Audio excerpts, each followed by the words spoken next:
ছাত্রছাত্রীরা, তোমাদেরকে আবারও স্বাগত। আজকে আমি তোমাদের জন্য নিয়ে এসেছি দশম শ্রেণীর গণিত। আজকে আমরা আলোচনা করব দশম শ্রেণীর গণিত বইয়ের চতুর্থ অধ্যায় সূচক ও লগারিদম নিয়ে। তো সূচক ও লগারিদমের বইতে দুইটা অধ্যায়ে ভাগ করা হয়েছে। তা আমরা শুরুতে আজকে 4.1 নিয়ে একটু আলোচনা করতে চাই তোমাদের সাথে। তো প্রথম অধ্যায়টা হচ্ছে সূচক নিয়ে একটু আলোচনা। তো সূচক বলতে তোমরা কি বুঝো বা আমরা কি জানি? সূচক নিয়ে যদি আমরা একটু কথা বলতে চাই, সূচকটা কি দাঁড়াচ্ছে? সূচক দাঁড়াচ্ছে ইংরেজি পাওয়ার শব্দটার সাথে আমরা অনেকেই কম বেশি পরিচিত, তাই না? পাওয়ারের বাংলা প্রতিশব্দটা হচ্ছে সূচক। প্রতিশব্দ হচ্ছে সূচক। এখন দেখো, যদি আমরা এটাকে অর্থবোধক হিসাবে সংজ্ঞায়িত করতে চাই তাহলে এটা দাঁড়াচ্ছে। এখন আমরা যদি সূচক নিয়ে একটু উদাহরণ দিতে চাই, যেমন ধরো এখানে আমরা একটা লিখলাম a to the power n, তাহলে কি দাঁড়াচ্ছে? এখানে a to the power n, a to the power n টাকে চিহ্নিত করো। এখানে a হলো, এটাকে আমরা কি হিসেবে চিনি? a হলো ভিত্তি, এটা হলো ভিত্তি, কেমন? বা বেস। আর এনটাকে আমরা বলতে পারি সূচক, সূচক বা পাওয়ার। দেখো, আমরা সূচক নিয়ে যদি কথাগুলো বলতে চাই, তারপরে আমাদের চলে আসে পরের অধ্যায় লগারিদম। তাহলে লগারিদমটা হচ্ছে ঠিক একইভাবে সূচকের বিপরীত প্রক্রিয়া। লগারিদমটা তুমি কিভাবে প্রকাশ করতে পারো? লগারিদমটা প্রকাশ করতে পারো যেমন ধরো কোনো একটা বড় সংখ্যাকে আমরা যদি ছোট আকারে প্রকাশ করতে যাই, যেমন 1000কে আমরা বৈজ্ঞানিক পদ্ধতিতে অনেক সময় প্রকাশ করি 10 টু দি পাওয়ার 3। তাহলে এই পুরো প্রক্রিয়াটাই হচ্ছে লগারিদম। এখন সূচকের অধ্যায় যদি 4.1 নিয়েই আলাদাভাবে আমরা কথা বলতে চাই আজকে, তাহলে আমরা কিছু সূত্র নিয়ে একটু আলোচনা করব। প্রথমে চলে আসো, আমরা কি সূত্র নিয়ে আলোচনা করতে পারি। সূত্রটা যেমন দাঁড়াচ্ছে, এই অধ্যায় করতে হলে অধ্যায়টা খুবই সহজ। তোমাদের যেরকম ত্রিকোণমিতি, পরিমিতি বা আরো কিছু সহজ অধ্যায়ের মতো সূচক ও লগারিদমটাও খুব সহজ অধ্যায়। যেমন আমরা আলোচনা করতে পারি প্রথমে সূত্র, বেশ কয়েকটা সূত্র নিয়ে আলোচনা করব আমরা। তো যদি লিখতে চাই a to the power m into a to the power n, দেখো যদি ভিত্তি একই রকম দেখতে হয়, যদি দুইটার ভিত্তি দেখতে একই রকম হয়, তাহলে আমরা প্রথমে একটা লিখব, তারপরে যদি মাঝখানে গুণ চিহ্ন থাকে অর্থাৎ গুণ আকারে থাকে, তাহলে হবে পাওয়ারের সাথে পাওয়ার যোগ। তাহলে কি দাঁড়াচ্ছে? a to the power m into a to the power n সমান হচ্ছে a to the power m plus n। এরপরে দ্বিতীয় সূত্রটা যদি আমরা লিখতে চাই, তাহলে a to the power m ভাগ a to the power n। তাহলে দেখো, যদি গুণ আকারে থাকে তাহলে একটা ভিত্তি লিখে পাওয়ারের সাথে পাওয়ার আমরা কি করব? যোগ করব। এখন যদি ভাগ আকারে থাকে তাহলে কি করতে পারি? ভাগ আকারে থাকলে আমরা একই রকম ভাবে একটা ভিত্তি লিখব আর পাওয়ার থেকে পাওয়ার বিয়োগ করব। তাহলে কি দাঁড়াচ্ছে? যে যদি সূচকের ক্ষেত্রে সূত্র হিসেব করতে যাই, তাহলে a to the power m into a to the power n সমান a to the power m plus n। আর দাঁড়াচ্ছে যে a to the power m by a to the power n, অর্থাৎ মাঝখানে যদি ভাগ চিহ্ন থেকে থাকে তাহলে আমরা দিতে পারি একই রকম ভিত্তি থাকলে ভিত্তিটা লিখে পাওয়ার থেকে পাওয়ার বিয়োগ করে দিব, কেমন? এরপরে আমরা a b whole to the power যদি n থাকে, তাহলে আমরা কি করতে পারি? আলাদাভাবে a to the power n into b to the power n লিখতে পারি। খেয়াল করো ব্যাপারগুলা। যদি সূত্রগুলো একটু মনে রাখতে পারো তাহলে,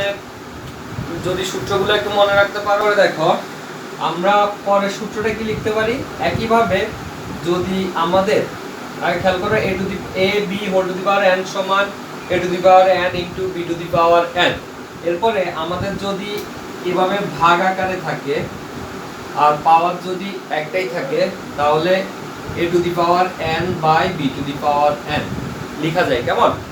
এই ব্যাপারগুলো তোমরা একটু খেয়াল করবা, একটু অনুশীলন করলেই তোমাদের আয়ত্তে চলে আসবে।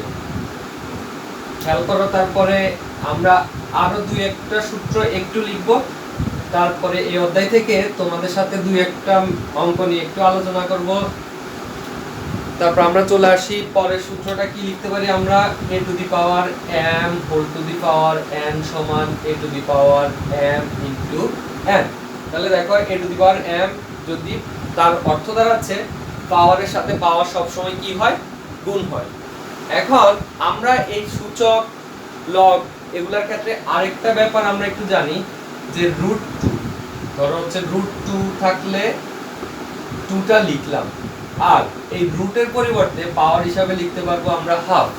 তাহলে তদ্রূপ যদি আমরা এ লিখি রুটে, তাহলে কি দাঁড়াচ্ছে আমাদের, রুটের লিখলে রুটের দাঁড়াচ্ছে এ টু দি পাওয়ার হাফ। অনুরূপভাবে যদি আমাদের কিউবিক রুট থাকে, তাহলে a to the power 1/3, cubic root থাকলে এ টু দি পাওয়ার 1/3। এরপরে একইভাবে যদি আমাদের পাওয়ার 4 থাকে রুটের পাওয়ার, তাহলে হয়ে যাবে এ টু দি পাওয়ার 1/4। এভাবে 5 থাকলে 1/5, 6 থাকলে 1/6, 7 থাকলে 1/7, এভাবে চলতে থাকলো। কেমন? এরপরে এই ব্যাপারগুলো যখন তোমরা আয়ত্ত করে ফেলবা, আমরা তারপরই হচ্ছে দুই একটা অঙ্ক নিয়ে একটু আলোচনা করব। তো আমাদের 4.1 অধ্যায়টা যখন খুলবা, 1 থেকে শুরু করে 8 পর্যন্ত অঙ্কগুলো বলছে সরল করো। তোমরা একটু বইতে খেয়াল করো, যদি দেখতে পাবে যে সরল করো। আমরা পরপরই দুই একটা অঙ্ক একটু আলোচনা করি সেই সরল থেকে 1 থেকে 8 এর মধ্যে। তারপরে আমরা পরে আরো দুই একটা অঙ্ক তোমাদেরকে দেখাবো। আমরা যেটা করতে পারি, প্রথমত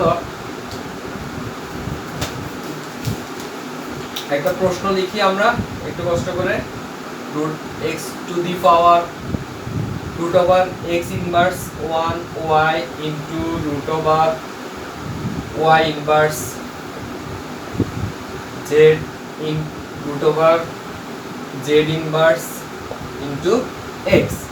এখন এই অঙ্কটা যদি আমরা সমাধান করতে চাই, তাহলে কি দাঁড়াচ্ছে দেখো, রুট ওভার ইনভার্সের কারণে সবসময় মনে রাখবা যদি ইনভার্স থাকে, তাহলে আমরা উপরে 1 আর নিচে যেই সংখ্যাটা আছে ওই সংখ্যাটা লিখব। আর ওয়াইটা কি হিসাবে আছে, ওয়াইটা ইনটু হিসাবে আছে। কেমন? পরবর্তীতে দেখো ইনভার্স থাকলে আমরা কি করব, ইনভার্স থাকলে আমরা ইনভার্সের কারণে উপরে 1 এবং নিচে যেই সংখ্যাটা থাকবে সেই সংখ্যাটা লিখবে ইনটু ওয়াই। তারপরে একইভাবে ওয়াই ইনভার্স আছে, তাহলে আমরা লিখতে পারি 1/y into z root over of. একইভাবে আমরা লিখতে পারি 1/z ইনটু x। তাহলে দেখো রুটটা থাকলো, 1টা উপরের সংখ্যা, ওয়াইটার সাথে কিছু নাই, তো নিচে কি একটা সংখ্যা থাকতে পারে, 1 থাকতে পারে। তাহলে উপরের সংখ্যা যদি আমরা গুণ করতে চাই, তাহলে কি দাঁড়াচ্ছে আমাদের y/x ইনটু একইভাবে এই পাশে দাঁড়াচ্ছে z/y ইনটু একইভাবে এই পাশে দাঁড়াচ্ছে x/z। লিখতে পারি আমরা। দেখো তারপরে আমরা রুটগুলোকে যদি আলাদা করে দিতে চাই, তাহলে √y/√x √z/√y ইনটু √x/√z। খেয়াল করো, এখন এই অঙ্কটাতে আমরা কি করতে পারি, x যেহেতু সবগুলা গুণ আকারে আছে, গুণ আকারে থাকলে আমরা উপরে নিচে কাটতে পারবো, y গুণ আকারে আছে আমরা উপরে নিচে কাটতে পারবো, এবং z গুণ আকারে আছে আমরা উপরে নিচে কাটতে পারবো। তাহলে আমাদের কি থাকে, কাটাকাটি করলে উপরে নিচে 1 থাকে, 1 দ্বারা 1 গুণ করলে 1, তাহলে এটাই আমাদের আনসার। এভাবে হচ্ছে তোমরা বাসায় যত বেশি অনুশীলন করবে, তত বেশি এগুলো আয়ত্ত করতে পারবে। পরবর্তীতে আমরা যদি আরেকটা অনুশীলন নিয়ে তোমাদের সাথে আলোচনা করতে চাই, সেটা কেমন দাঁড়াচ্ছে একটু প্রশ্নটা নোট করে নিবা, এবং বাসায় একটু ভালো করে খেয়াল করলেই তোমরা সব পারবা। আমি আশা করি এগুলো খুবই সহজ, যে তোমাদের না পারার মতো কিছু নেই। হয়তো অনেকদিন অনুশীলন না করতে করতে আয়ত্তের বাইরে চলে যাইতে পারে, এই পর্যন্ত হইতে পারে। এরপরে আমরা যদি আরেকটা অঙ্ক লিখতে চাই, যেমন ধরো 2 to the power n + 4 minus 4 into 2 to the power n plus 1 by 2 to the power n plus 2 ভাগ 2। খেয়াল করছো? প্রশ্নটা যদি তোমরা একটু নোট করে নাও তাহলে অঙ্কটা কি দাঁড়াচ্ছে 2 to the power n plus 4 minus 4 into 2 to the power n plus 1 by 2 to the power n plus 2 n plus 2 ভাগ 2। কেমন? তাহলে আমরা যদি এটা সলিউশন করতে চাই কি লিখতে পারি খেয়াল করো। আমরা একটু আগেই বলছি যদি গুণ আকারে থাকে একই রকম ভিত্তি, পাওয়ার দুইটা আলাদা হয় তাহলে পাওয়ার যোগ লিখতে পারি। তদ্রূপ একটা ভিত্তি আছে আর পাওয়ারগুলো যোগ আকারে আছে, তাহলে আমরা লিখতে পারি 2 to the power n into 2 to the power 4। তারপর দেখো মাইনাস 4, একইভাবে এখানে লিখতে পারি 2 to the power n into 2 to the power 1। খেয়াল করছো? তারপর দেখো 2 to the power n into 2 to the power 2, আর এখানে আছে কি ভাগ 2। তোমরা একটু মনোযোগ দিয়ে খেয়াল করলে নিজেরাই করতে পারবে সবকিছু। তারপর আমরা যদি নিচে লিখি 2 টু দি পাওয়ার n তারপর 4 ভাগ 2 লিখতে পারি। লেখার পরে দেখো 2 টু দি পাওয়ার n আছে ইনটু 2 টু দি পাওয়ার 4, মানে হচ্ছে আমাদের কয়টা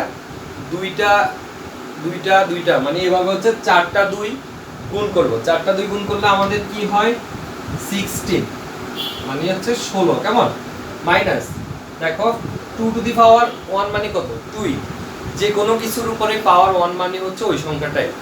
তাহলে 4 আর 2 এ গুণ করলে আমাদের কত হয় 8, আর আমাদের থাকে 2 টু দি পাওয়ার n। খেয়াল করছো ব্যাপারটা? তারপরে চলে আসি আমরা পরের লাইনটা আমরা কি করতে পারি, যেহেতু আমাদের প্রশ্নে বলে দিছে যে সরল করো, তার মানে আমাদের এটার একটা সরল মান বের করার চেষ্টা করব আমরা। তাহলে দেখো এখন এই উপরের লাইনটা একটু খেয়াল করো ভালো করে। এই দুইটা গুণাকার আছে, এই দুইটা গুণাকার আছে, মাঝখানে একটা কি চিহ্ন আছে, একটা মাইনাস বা বিয়োগ চিহ্ন আছে। এখন দুইটার মধ্যে কোনো কিছু মিল খুঁজে পাও কিনা একটু দেখো। মিল খুঁজে পাওয়া যাচ্ছে, তাহলে 2 টু দি পাওয়ার n মিলছে। 2 টু দি পাওয়ার n মিললো, আমরা 2 to the power n common নিলাম, তাহলে আমাদের থাকলো 16 মাইনাস 8, আর 2 টু দি পাওয়ার n থাকলো ইনটু 4 ভাগ 2, অর্থাৎ 4 ডিভাইডেড বাই 2, তাহলে থাকে আমাদের 2। এখন এখানে কোনো চিহ্ন নাই তো গুণ আকারে আছে, উপরে গুণ আকারে আছে, নিচেও গুণ আকারে আছে, তাহলে আমরা 2 to the power n 2 to the power n কেটে দিতে পারি। তাহলে কি থাকে 16 মাইনাস 8, আমাদের থাকে 8 বাই 2, তাহলে আমাদের থাকলো 4। অর্থাৎ আমাদের সরল অঙ্কটার এখানেই সমাধান সমাপ্ত হলো। কেমন? তাহলে আমরা লিখতে পারি আনসার। খেয়াল করছো ব্যাপারটা? তোমরা আশা করি যে অনেক ভালো করতে পারবা, অনেক ভালো করবা। এরপরে আমরা চলে আসি, তাহলে দেখো 1 থেকে 8 এর মধ্যে যে অঙ্কগুলো আছে এগুলা যদি আমরা একটু চেষ্টা করি সবগুলা পারবো। এরপরে আমরা চলে আসি একটু পরের গুলাতে 9 থেকে 15 নাম্বার যে অঙ্কগুলো আছে 9 থেকে 15 এর মধ্যে সেই অঙ্কগুলোকে তোমাদেরকে প্রমাণ করতে বলছে। তো আমরা সেখান থেকে 2-1টা অঙ্ক যদি করতে চাই, আমরা প্রথমে লিখতে পারি ধরো 12 নাম্বার প্রশ্নটা কিভাবে লিখতে পারি আমরা খেয়াল করো। আমরা যেটা লিখতে পারি সেটা হচ্ছে, প্রশ্নটা লিখবো প্রথমে 12 নম্বরের a to the power p plus q by a to the power 2r into a to the power q plus r by a to the power 2p into a to the power r plus p by a to the power 2q। এটা সমান কি প্রমাণ করতে বলছে আমাদেরকে? এটা সমান আমাদেরকে 1 প্রমাণ করতে বলছে। তাহলে আমরা প্রথমত কি করব, যদি আমাদের প্রমাণ করতে বলে অথবা দেখাইতে বলে তাহলে আমরা বাম পক্ষ অথবা ডান পক্ষ ধরে শুরু করব। কেমন? তাহলে আমরা বাম পক্ষ ধরে শুরু করলে কি দাঁড়াচ্ছে, বাম পক্ষ সমান a to the power p plus q by a to the power 2r into a to the power q plus r by a to the power 2p into a to the power r plus p by a to the power 2q। তাহলে আমরা বাম পক্ষটা লিখলাম। এখন আমরা এখানে কি করতে পারি খেয়াল করো, দেখো যে এখানে একই রকম ভিত্তি আছে, শুধু পাওয়ারগুলো আলাদা। তাহলে আমরা ভাগ থাকলে, ভিত্তিগুলো যদি ভাগ আকারে থাকে, তাহলে কি করতে পারি, একটা ভিত্তি লিখে পাওয়ার থেকে উপরের পাওয়ার থেকে নিচে পাওয়ার বিয়োগ করব। অনুরূপভাবে দ্বিতীয় লাইনে দেখো একই রকম ভিত্তি, তাহলে ভিত্তি লিখব পাওয়ার থেকে বিয়োগ করব। অনুরূপভাবে ভিত্তি লিখব, লিখে আমরা নিচের পাওয়ারটা বিয়োগ করে দিব। তাহলে কি দাঁড়াচ্ছে, a to the power p plus q minus 2r into a to the power q plus r minus 2p into a to the power r plus p minus 2q দাঁড়াচ্ছে আমাদের এটা। এর পরের লাইন একটু দেখো, এখন এই একটা ভিত্তি, এই একটা ভিত্তি, এই একটা ভিত্তি, সবগুলা কি আকারে আছে এখানে, এই ভিত্তিগুলা সবগুলা গুণ আকারে আছে। এখন আমরা জানি যে যদি গুণ আকারে থাকে তাহলে আমরা কি করতে পারি, আমরা পাওয়ারের সাথে পাওয়ার যোগ আকারে লিখতে পারি। তাহলে a to the power p plus q minus 2r plus q plus r minus 2p plus r plus p minus 2q। তাহলে একটু দেখো যে আমরা এগুলা কি হিসাবে লিখতে পারি, যোগ হিসাবে লিখতে পারি। এরপরে আমরা পরবর্তী লাইনে যদি আসি তাহলে কি দাঁড়াচ্ছে আমাদের, পরবর্তী লাইনটা করতে গেলে দেখো a টু দি পাওয়ার এই একটা p, এই একটা p, কয়টা p হলো 2p, তারপরে a একটা q, a একটা q, কয়টা q হলো আমাদের 2q, তারপরে দেখো a একটা r, a একটা r, কয়টা r হলো 2r। অনুরূপভাবে আমাদের আগে থেকে আছে মাইনাস 2r, তারপরে কি আছে মাইনাস 2p, তারপরে আছে মাইনাস 2q। এখন দেখো 2p থেকে 2p গেলে 0, তারপরে 2r থেকে 2r গেলে 0, আর 2q থেকে 2q গেলে 0, তাহলে থাকে আমাদের a টু দি পাওয়ার 0। তাহলে a টু দি পাওয়ার 0। এখন সূচকের ক্ষেত্রে আমরা একইভাবে জানি যে কোনো ভিত্তির পাওয়ার যদি শূন্য হয়, কোনো ভিত্তির পাওয়ার যদি শূন্য হয় তাহলে সেটার মান হবে কত আমাদের, সেটার মান হবে 1। তাহলে আমরা আমাদেরকে প্রমাণ করতে বলছে বাম পক্ষ যে মানটা দেওয়া ছিল সেটা সমান আমরা ডান পক্ষের মানটা পেয়ে গেছি, কেমন। তাহলে আমরা ফিনিশিং লাইনটা অর্থাৎ শেষ লাইনটা কি লিখতে পারি, যে বাম পক্ষ সমান সমান, বাম পক্ষ সমান সমান ডান পক্ষ, কেমন, প্রমাণিত। খেয়াল করছো? এরপরে এই অঙ্কটা তোমরা একটু ভালো করে দেখলে পরের গুলো এই রকম যদি কোনো অঙ্ক এসে থাকে অথবা পরীক্ষা অথবা যে কোনো সময় তোমরা এগুলো পারবে। আমরা পরের আরেকটা অঙ্ক করতে চাই, একটা পরে আমরা অনুশীলনীতে চলে যাই। দেখো কত নাম্বার অঙ্কটা আমাদের করা উচিত, আমরা এরপরে 14 নাম্বার প্রশ্নটা একটু লিখবো। তাও আমাদেরকে বলছে প্রমাণ করো যে একটা মান দেওয়া ছিল x to the power a by x to the power b whole to the power a plus b into x to the power b by x to the power c whole to the power b plus c into x to the power c by x to the power a whole to the power c plus a সমান সমান 1। একইভাবে এই প্রশ্নটা তো আমাদেরকে কি প্রমাণ করতে বলছে, এই প্রশ্নটা তো আমাদেরকে 1 প্রমাণ করতে বলছে। তো আমরা লেফট সাইড অথবা বাম পক্ষ ধরে লিখব, আমাদেরকে প্রমাণ করতে বলুক আর দেখাইতে বলুক, যাই বলুক আমরা সেটাকে কি করব, লেফট সাইড অথবা বাম পক্ষ ধরে শুরু করব এবং রাইট সাইড অথবা ডান পক্ষ প্রমাণ করব। তাহলে আমরা প্রশ্নটা লিখি, প্রশ্নটার বাম পক্ষ অথবা লেফট সাইড লিখতে থাকি x to the power a by x to the power b a plus b x to the power b by x to the power c b plus c into x to the power c by x to the power a c plus a। তাহলে দেখো আমরা সূত্র অনুসারে যদি লিখতে চাই তাহলে কি লিখতে পারি, সূত্র অনুসারে লিখতে গেলে আমরা লিখতে পারি একই রকম ভিত্তি আছে, তাহলে আমরা পাওয়ারের সাথে পাওয়ার বিয়োগ করব, যেহেতু ভাগ চিহ্ন আছে। তাহলে x একটা চলক লিখলাম a minus b whole to the power, আমাদের উপরের পাওয়ারটা থেকে যাবে। অনুরূপভাবে একটা ভিত্তি লিখব b minus c, b plus c. অনুরূপভাবে আরেকটা ভিত্তি লিখবো সি মাইনাস এ, আর আমাদের উপরের পাওয়ারটা থেকে যাবে সি প্লাস এ। এখন দেখো আমরা একটা সূত্র করছিলাম, আমাদের সূত্রটা কি ছিল, x to the power a পাওয়ারের সাথে পাওয়ার যদি আমাদের থাকে a to the power m into a to the power n, তাহলে আমরা কি লিখতে পারি a to the power m into n, আমরা এটা লিখতে পারি কেমন।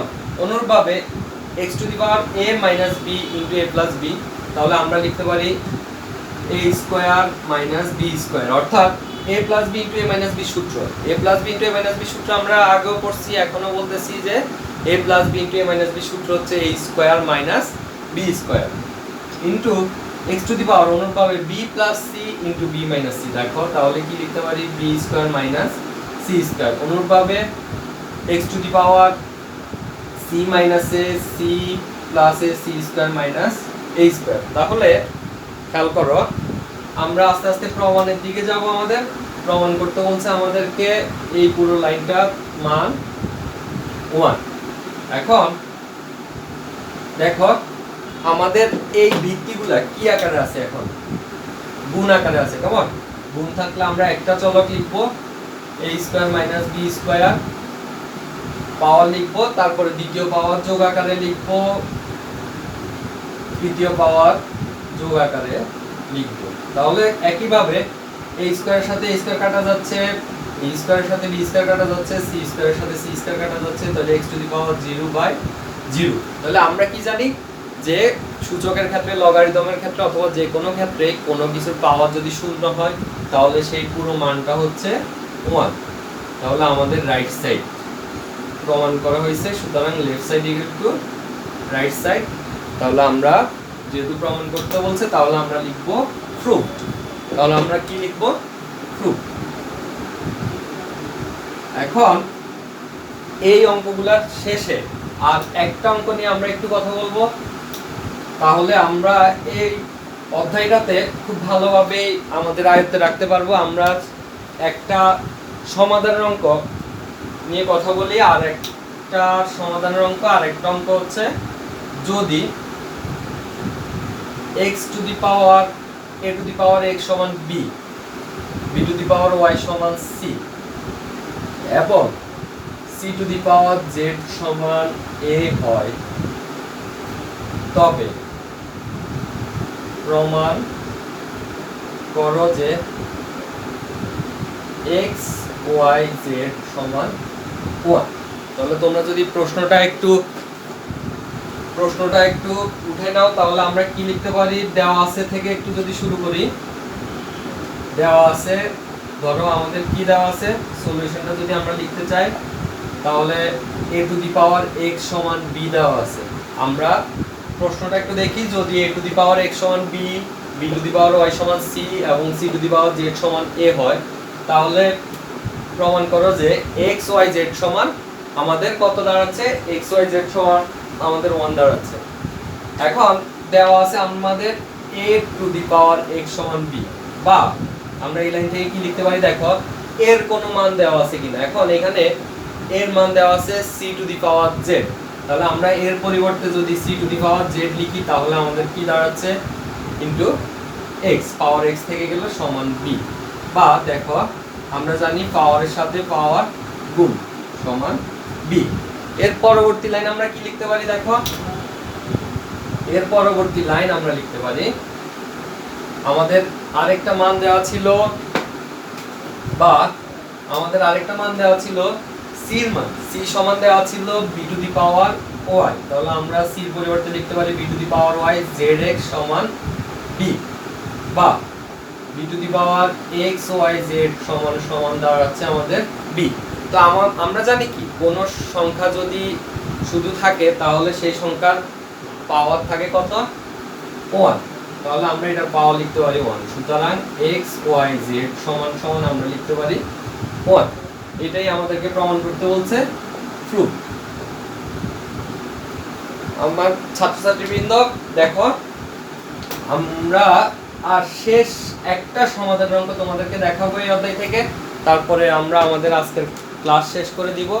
দেখো আমাদের কি সমাধানের অঙ্ক আছে। আমরা যদি অনুশীলনের 19 নাম্বার অঙ্কটা করতে চাই তাহলে √3 whole to the power x plus 1 সমান cubic √3 whole to the power 2x minus 1। এখন এখানে আমাদেরকে সমাধান করতে বলা হয়েছে। তো সমাধান করতে বলা হলে সব সময় মনে রাখবা অঙ্কে থেকে খুঁজে নিতে হবে আমাদের x মানে হচ্ছে চলক, x y z যে কোনো কিছু হইতে পারে।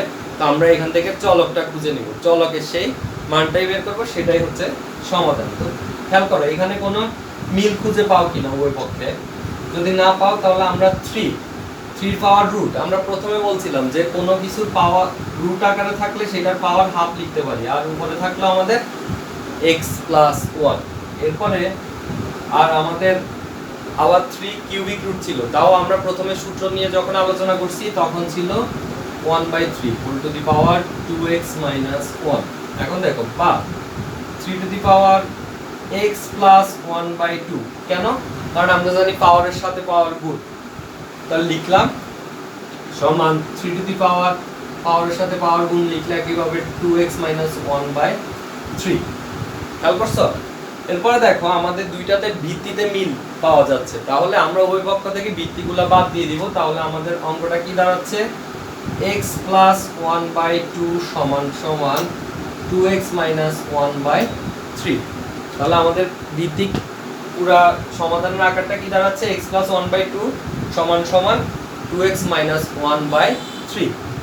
এরপরে আমরা চলে যাই পরবর্তী লাইনে। আমাদের আবার যদি এবার আমরা সমাধানের আকার নিয়ে আসতে চাই, অর্থাৎ চলকটাকে আমরা বের করতে চাই, চলকের মান বের করতে চাই, তাহলে আমরা গুণ করে দিই কোণায় কোণায়। তাহলে 2 দ্বারা যদি এই পাশের উপরের কোণাটাকে গুণ করো 2x মাইনাস 1, তাহলে 2 ইন্টু 2x মাইনাস 1 সমান সমান 3 ইন্টু x প্লাস 1। দেখো গুণ করো 4x মাইনাস 1 সমান 3x প্লাস 1। এরপরে আমরা যদি x এর দিকে x এর মানগুলোকে নিয়ে আসি এবং সংখ্যার দিকে সংখ্যার মানগুলোকে নিয়ে যাই, তাহলে কি দাঁড়াচ্ছে আমাদের? 4x থেকে 3x গেলে আর থাকতেছে 1, আর এই পাশে থাকতেছে 2। তাহলে প্রিয় শিক্ষার্থী বন্ধুরা দেখো আমাদের সমাধানটা কি বের হচ্ছে। তাহলে আমাদের সমাধান বের হয়েছে ধরেন x সমান 2, অর্থাৎ নির্ণেয় সমাধান 2 আনসার। তো ধন্যবাদ সবাইকে আমার ক্লাস উপভোগ করার জন্য। আমি আশা করতেছি তোমরা কিছু হলেও এখান থেকে নিতে পারবা, শিখতে পারবা, আয়ত্ত করতে পারবা। সবাই সুস্থ থাকো, ভালো থাকো, নিরাপদ থাকো এবং বাইরে গেলে অবশ্যই মাস্ক ব্যবহার করবা। করোনা পরিস্থিতি শেষ হলে আমাদের সাথে তোমাদের আবার ক্লাসরুমে দেখা হবে। ধন্যবাদ।